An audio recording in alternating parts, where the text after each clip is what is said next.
स्तोत्र, दुसरें स्तोत्र. सर्वेस्परान माखलोलो राजा.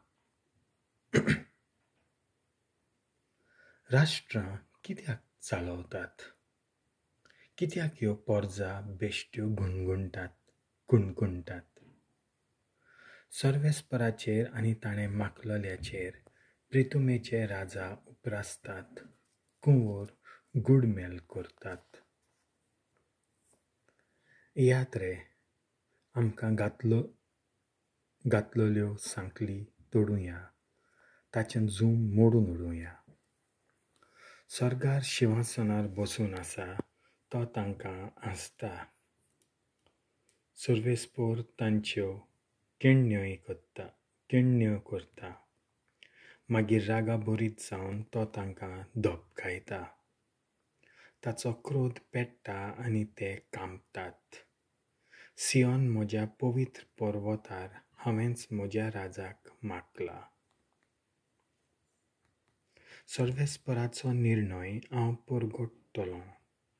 सर्वेस्परान म्हाका सांगलां, तूं म्हजो पूत, हांवें तुका आयच्या दिसा जल्म दिला.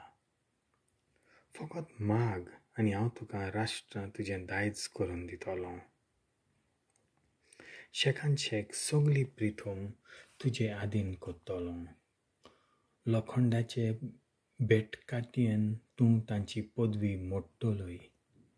कुंभाराच्या मोडक्या भाशेन तांची पूड करतलोय.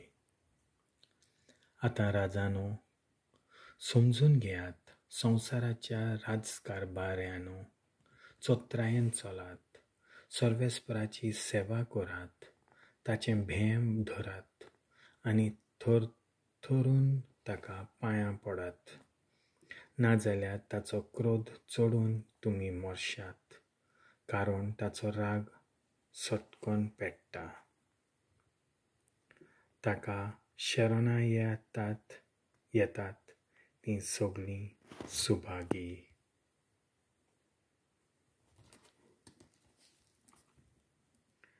देवाचें उतर हें.